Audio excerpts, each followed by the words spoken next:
Secretary, would it have helped if you'd have got the resources when you asked for them? Of course. When did you become secretary? I became acting secretary on April 8th. This year? April 10th this year, yes. A couple weeks later, you asked for money, didn't you? Yes. You asked for money because they won't address the underlying problem and what's causing the problem. They won't fix the asylum law, won't fix floors, won't build the border security wall, say it's not a crisis, say it's manufactured, say it's contrived when it actually is a crisis. Then the crisis gets even worse, and then they blame you who took the position in April and asked for help 3 weeks later. And then they wait 2.5 months to send the money. And when they send the money, we had the picture a little bit ago of the 40 individual males in the adult males in the facility. You asked for ICE bed money, and what'd they say? They didn't provide it. Didn't provide it. And yet you're the bad guy. You take the position in April, ask for resources a couple weeks later. They deny the resources for 2.5 months. And then when the problem gets so bad, they say, oh, it's your fault. Even though you've been trying to address the underlying problem. And then when they won't do that, you say, at least give us money to fix the crisis that you all helped us create because you wouldn't address the underlying problem. It gets so bad. They finally send the money, but they still put limitations on you because they want the political issue. When we're talking about kids, we all care about the kids. This is ridiculous. Let me ask you this. We all know there's a crisis on the border. Does accusing CBP agents of torture help with the crisis?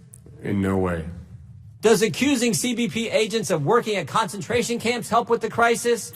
No, it obfuscates the real issues. Does it, when the chairman of the House Judiciary Committee accuses folks down there working hard of negligent homicide, does that help with the crisis? Of course not. Would abolishing ICE help with the crisis? No. Would abolishing your entire agency help with the crisis? No. Does waiting 2.5 months to get the $4.6 billion you asked for 2 weeks after you took the job, does that help with the crisis? No, and it left children in these situations way too long. And we've proven that as soon as we got the resources, we were able to put them in a much better situation. Does denying money for ICE beds help with the problem? No, that's contributing to overcrowding that still exists today. I don't know how many times you've said it already. You said it with Mr. Royce and I think Mr. Keller. 2 things right now would help. Give you the money for the ICE beds and fix floors. And I think you said to Mr. Keller, you think that would be almost immediate action, immediate help. Within a couple weeks, you would see the message said, so these people won't take this dangerous trip. That would help immediately. Is that right? That is right.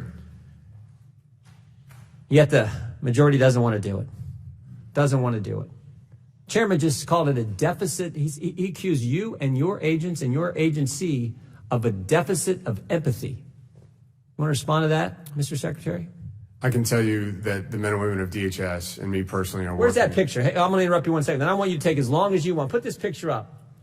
Does that look like a deficit of empathy right there? Not That's at all. the kind of stuff that happens every single day on the border, doesn't it? Right. I just wonder, why would an agency, if they have a deficit of empathy, create a border search, trauma, and rescue team to try to protect people that are making this dangerous crossing? They make over 4,000 rescues a year on their own time and with a collateral duty apply to be emergency medical technicians so they can help people in dangerous conditions. Where's the deficit of empathy there? These are predominantly Latino Border Patrol agents. They have children of their own, and they're out there trying to protect them on the line and trying to do the best they can to take care of them. Well, you just said something there. You said they're predominantly Latino border agents. That's correct. Majority of your Customs and Border Patrol agents are of Latino descent, Hispanic descent? Border Patrol agents, yes. Yeah, it just doesn't help. It doesn't help. At some point, we have to get past all this and focus on what is driving the problem. And we all know what it is. Flores has to be fixed. The asylum law has to be, the loopholes, that has to be addressed.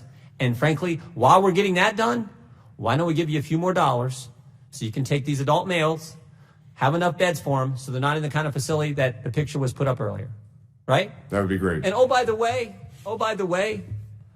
maybe if we had a border security wall, that would help as well, because not all these people are coming to ports of entry. A lot of folks are coming across too. I mean, all this is part of the problem. Let's fix it. Let's fix it instead of just saying the things we've been saying. With that, Mr. Chairman, I yield back. Thank you very much.